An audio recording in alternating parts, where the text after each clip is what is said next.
What's up everybody, welcome back to another video. Today's video is a follow-up to yesterday's video, building a brand completely from scratch as a brand owner and creative director for a real brand called Pathos of Things. I creative direct all the content, I design all the clothes, I edit all these videos, I design everything with Clo 3D, and I share pretty much my entire process in this Skool group fashion brand vault. So it's free to join. You get like almost 100 of these Figma whiteboards, like the one I'm gonna walk through today. And then you can also get access to the Notion templates. I put all the Notion templates in this one main dashboard. So everything is in one system now. Comes with a progress tracker, and each one of these is built with an accompanying AI assistant. This is what I've been using so far to build this brand called Sugar Baby, which is a fake brand that I'm building for practice, and I'm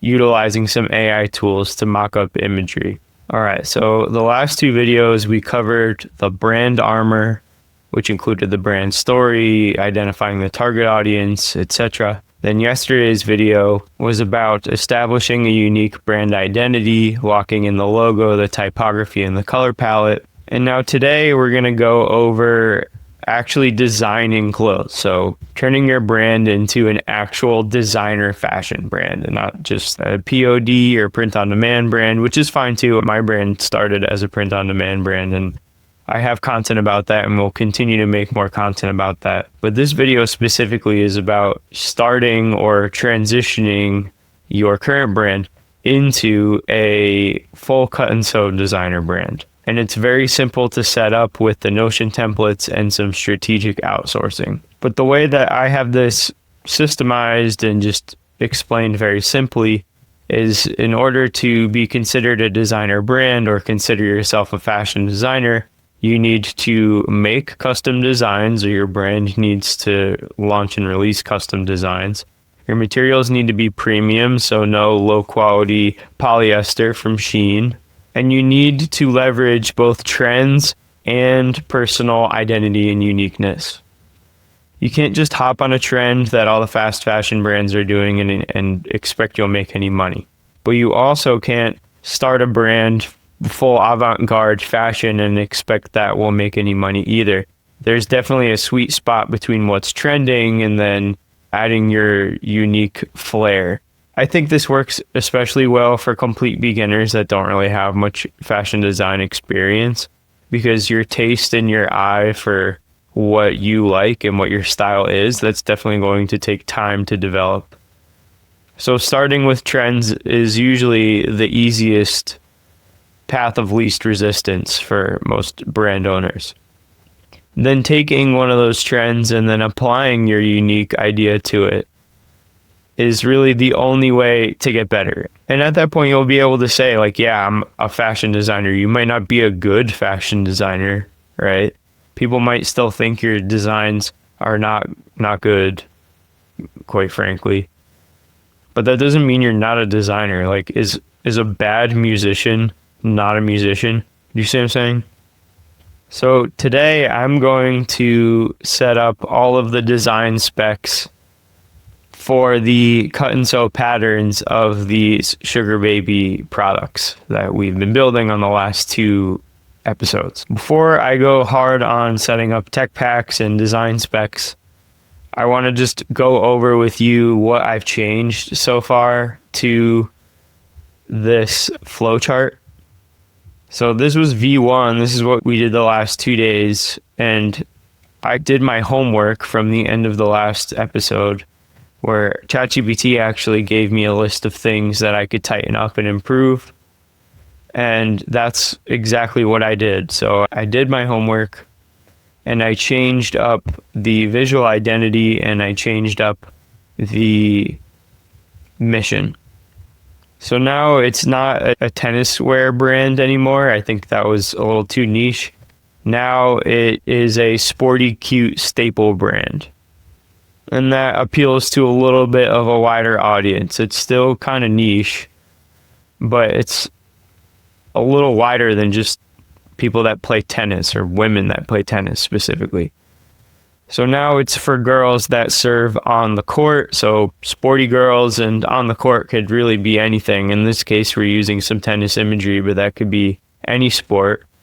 They turn heads on the street. So pretty girls that are active and go out and like to shop and don't spend too much time at home, and steal the spotlight at every pop-up plan. So pop-up plan is a little bit of a play on words. It might mean literal pop-ups. I've been seeing that is huge in LA. Like Hapa Kristen does colored contact pop-ups. Gentle Monster does sunglasses pop-ups or eyeglasses pop-ups. And I have friends that will put on their, cutest outfit or whatever and go to these pop-ups and just take a ton of photos. But pop-up plan could also mean like a last-minute coffee date, last-minute lunch, last-minute hike, last-minute drinks date with whoever. It kind of implies versatility while still speaking to the core audience. Didn't change much to the ideal customer avatar from last time. I removed the idea of having a sport line, and now it's just sporty cute, and that's kind of like the aesthetic. I don't want to go branch off into having like different lines, right? Like a low line and a premium line. Like that's definitely something for down the line, but not at the beginning or in the planning stages. So what else did I remove? Removed garment diamond or heart embroidery. So I had these like logo embroideries here on the chest, and I had these like woven label embroidery on the front. I just removed all of that. Just made it a little more simple. I updated this product so it's not as sporty and kind of meets in the middle.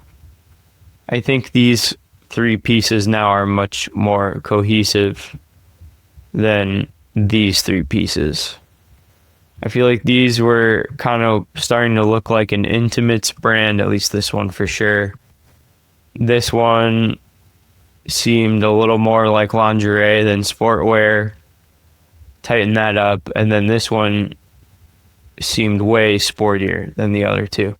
So now all three pieces are way more cohesive. These are both thicker materials, not as revealing. And this is kind of like a polo, like a cute polo with scuba material. Then there's the matching skirt. I'm still planning on doing the wordmark logo on the back, the inside back. So it'll look more like this. This is just like an AI mock-up, but it'll look more like that. The persona snapshot has basically stayed the same. 23-year-old social media coordinator who hits the community courts at 8 a.m., edits reels at a cafe by 10, and shows up to midday brunch still in her baby blue sugar baby set. Racket slung over one shoulder, matcha latte in the other hand. I also added this brand voice and identity filter by 4 pillars. So the first pillar is cute, hot, and sporty. Anytime I make a piece for this brand from now on, whether that's a garment or even a piece of content like a social media post or an editorial post, it needs to go through this filter. And I ask key questions to make sure that everything is aligned with the filter. So for the cute, hot, and sporty pillar, a key question I can ask myself every time I make a new garment or something, does it spark a that's adorable and kind of spicy reaction and visually reference tennis? So that's just going to be for these 3 pieces. Okay. The next pillar is money-minded. Would a 23-year-old with a $500 payday splurge feel like it's worth the flex? I help answer yes by including a Made in USA tag, so I need to find a USA-based manufacturer. That justifies a greater than $100 price. And then we're going to add luxury touch points like packaging, so dust bags, foil logo tissue, and high quality social media content. The next pillar is effortless or allergic to hard work. So in the last video, we kind of talked about how it's not allergic to hard work because the customer is lazy. It's because everything just comes to them effortlessly. People just like to do things for them. People like to be around them. They're good at what they do naturally, and it doesn't look like they have to work very hard. It's something that people aspire to be like. And then the fourth pillar is main character energy. Does it make the customer feel like she could be photographed or filmed at any given time? And we'll drive this home with content, which we'll get to in the content video. So like and subscribe if you want to see that. Next, I tightened up the color palette. So I removed any red from the color palette. And I set up this Colorway matrix here. Basically, the whole point of this is so that each style gets offered in one of the main colors, hero colors, so pink or blue. And then there's one black accent option. For this next collection, we're doing one pink piece, one blue piece, and then one black with an accent. So for this accent color, I matched the blue from this other product. I added a thread color formula, so it's always using the same thread every time. And once all of those things were dialed in, I then moved forward with mocking up the actual garments for the collection. We have 3 core shapes: the skater dress, the ribbed tank dress, and the zip polo crop and A-line mini skirt combo or set. The skater dress uses perforated neoprene for the fabric. The tank dress uses a 1-to-1 rib knit, and the zip polo crop and skirt set is scuba material. And then at the very end, I added some trims and hardware information, which is just going to let the designer know what kind of zippers, what kind of labels, interior binding, and hang tags, which we'll go over in the packaging and manufacturing video. Today, now, when we use the template, I'm going to put together an entire design spec for these 3 garments. So technically, I'm going to do 3 design specs, which I can then send to a Clo 3D professional. The Clo 3D professional then will create the patterns and tech packs using Clo 3D. Here's an example of one of my brand's pieces being designed, and then here's the 3D render mock-up. So before we get to this stage, I need to send the design spec that tells the atelier or the Clo 3D professional how to actually put all of these pieces of fabric together in the way that I'm envisioning it. So I fed all the information that I had in this whiteboard so far from my notes and from iterating over the last couple of days into ChatGPT using the custom GPT assistant that comes included in the Notion template that we used from the last video. I then had the custom GPT give me a document breaking down all of the key things that we had determined are relevant to building Sugar Baby based on the brand armor and the identity blueprint. So now I can feed this document into the Modern Fashion Designer custom GPT assistant. If you want all of the custom instructions and system prompts for all of these different custom GPTs that come with the Notion system, you can get them by purchasing the Notion Vault, or you can sign up for FBV Pro. We have 7 slots left in this group. It comes with all of my Notion templates and all of my AI tools and Q&A and group coaching. I'm beta testing this offer, so that's why I'm capping it at 20. Again, 7 left. If you're looking for this type of thing, then definitely join and connect with me, and I look forward to seeing you in there. Okay, so I have the Modern Fashion Designer Custom Assistant up. We have O3 selected as our model. O3 is currently the most powerful ChatGPT model available. Now I'm going to add the PDF that I showed you here. I'm going to go back to the FBV Notion Vault, and I'm going to click Design Spec Template Generator. That will then bring me to this workspace where I'm going to fill out this information, and then the AI consultant will help me with my ideas, and it will help me create the design spec document that I will give to the Clo3D professional. As you can see right here at the top, the point of this is to turn a sketch into a production-ready outline without needing fashion school vocabulary. So you don't need to know any fashion school stuff. You didn't need to go to fashion school. You can use my tools instead. I have pretty much all of this filled out already. The design description, the detail sections. I'm going to add the reference images, and then I'm going to ask the ChatGPT assistant to help me build the design spec. So for the sake of time, I'm not going to do the whole Notion template over again. Just know it will look something like this when you are done filling it out. Okay, so I'm going to use this prompt here in the Notion template that says, here's my current design spec draft, and then paste the outline or bullet points. We already did that. Help me clean this up and make it more professional. What's unclear or missing? How could I describe this better to an atelier or Clo3D freelancer? All right, so I'll just copy that and go back to the custom assistant, put it in, and then just press enter, see what it says.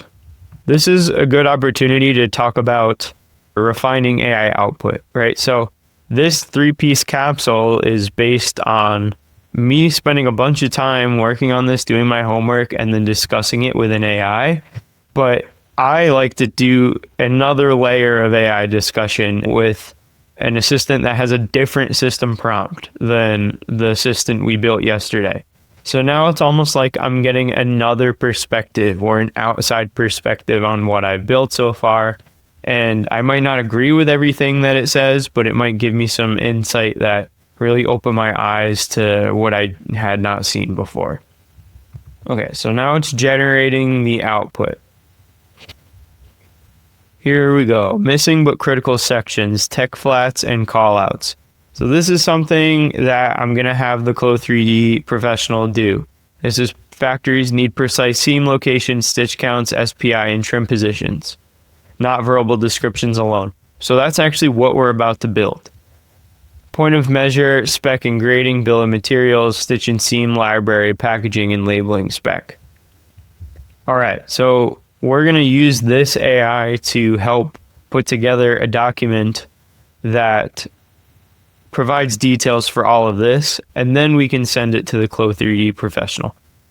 Section 2, clarify/tighten current content. Thread color formula. Empty bullet placeholders, that's fine. Top stitch widths, you use both 2mm and 2.5mm. Consistency prevents sampling errors.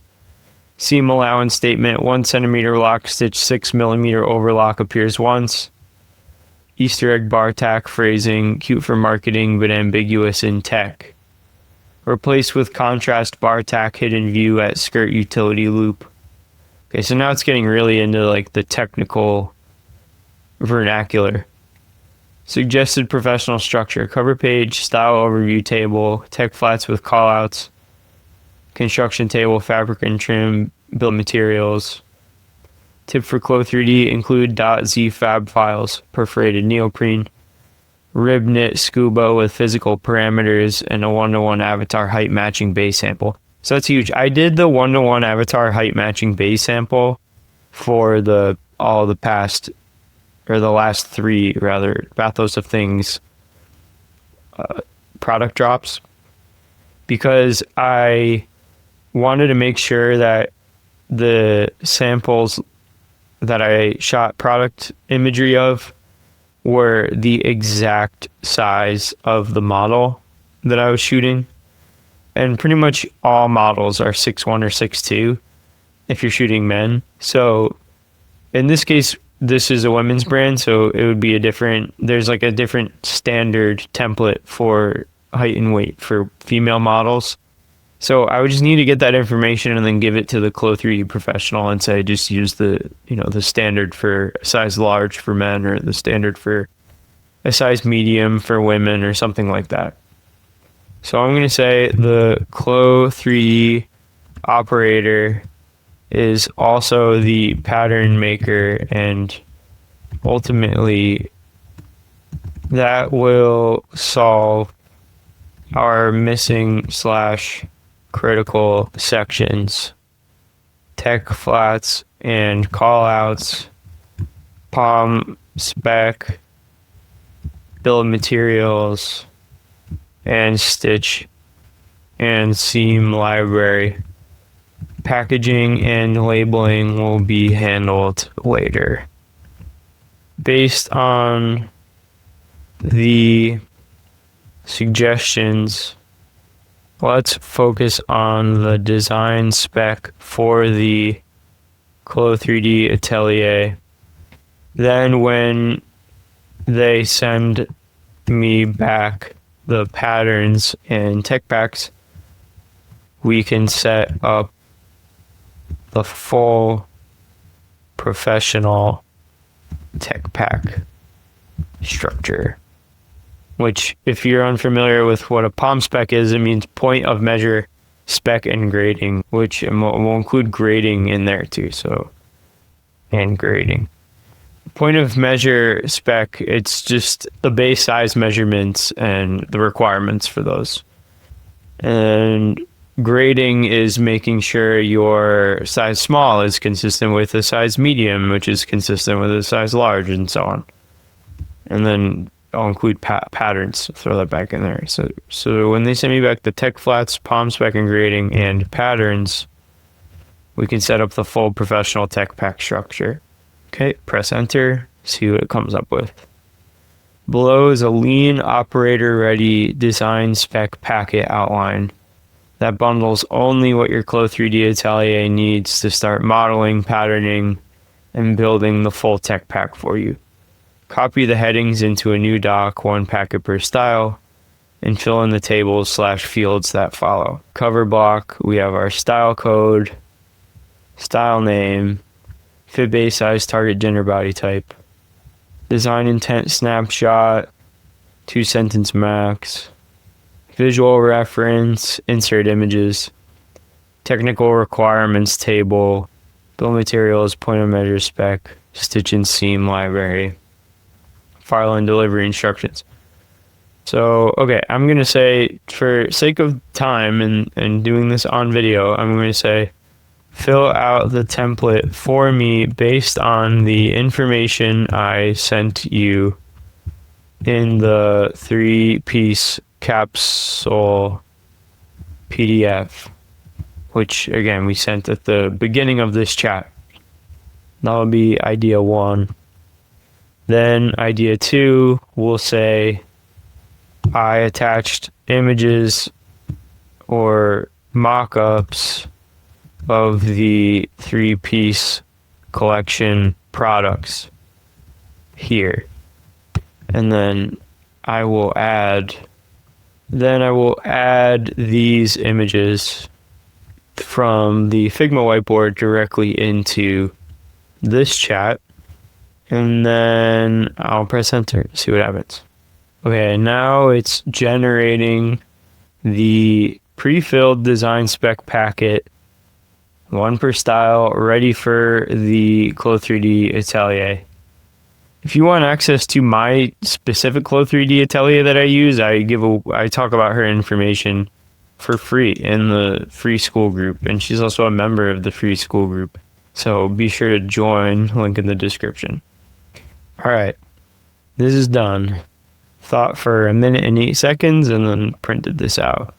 So let's read what we got, then we'll put all of this into a Word document, and then we'll be done with this video. That will be pretty much the entire process of getting the design spec done. Then in tomorrow's video, I'll talk about manufacturing and ordering samples, communicating with your manufacturer, negotiating a minimum order quantity, things like that. So this is how I would put together the design spec for the Clo 3D Atelier. So we'll take this and copy that, put it here. Okay, so we have fit and flare skater dress. Don't need a style code, doesn't matter. Well, if you want to include a style code, that's fine, but it's not really necessary. So we have the style code, the style name. This is the version date. It's currently July 17th. Fit base size, woman small, to be determined, but we'll just say woman small. Target body type, straight to slim, stretch ease built in, delivery context, fall 25 capsule, design intent snapshot, relax fit and flare silhouette, updated to the fabric, so 1.5 millimeter perforated neoprene, Vislon zipper, hidden contrast blue bar tack, visual reference. So let's add the visual references here. Here's the skater dress. Okay, added that to the document. Here's the ribbed tank dress. Detail shot of hidden blue bar tack. So let's grab that. We have a mock-up of that. Okay, then we have technical requirements or callouts. We have our zipper, princess seams, skirt panels, hidden bar tack, and neck/arm binding. And all of that is consistent with this image from our AI mockups. Next, we have a bill of materials. This I'm actually going to take out for now because I don't need the Clo 3D Atelier to fill out the bill of materials. That's something that my manufacturer is going to handle. But I do need this, the Palm Spec. I do need this stitch and seam library. And I do need this file delivery. Okay, so we're just going to call this document the fit and flare skater dress. And then we'll open up a new document for the blue dress, ribbed tank dress. So let's grab all of this. We'll put it in here. Remember, we're going to delete the bill of materials for now. Change this to 5. Change this to 6. Change to 7. So here's the ribbed tank dress. Same cover block information as the other product. We have our design intent snapshot, visual reference. So let's add the visual references here now. We have the main shot, and we have the detail shot. Here we have the technical requirements. I took out the bill of materials. Then we have the Palm Spec, and the steam and stitch library, same codes as dress above, omit zipper seam. Actually take that out because that's referencing the other document, so we don't need that. Or actually what we should do is we should grab the seam and stitch library from the pink product and then add it here into our blue product document. The rib tank dress design spec document is now done. Now we just need to grab the info for the zip polo crop and A-line mini skirt. Zip polo crop and A-line mini skirt. Okay, I'll grab all this. Take out the bill of materials. We'll go back in and add our visual references. Okay, there we go. We have our technical requirements, Palm Spec stitch and seam library. All right, and now we're done with this. We have zip polo crop plus A-line mini skirt cord, the rib tank dress, and the fit and flare skater dress. So let's put all of these in the Figma document now. The next step is just to send these design spec documents to a Clo 3D atelier. Discuss with them a little bit more about your references and what you envision for the project. Then they will give you the tech pack, bill of materials, process videos, 3D renders, patterns, and more, which I then send to a manufacturer, which I'll go over when we get to the manufacturing video, and then we'll go over content. Let me know if there's a topic you want me to cover in a future video, and I will see you in the next one.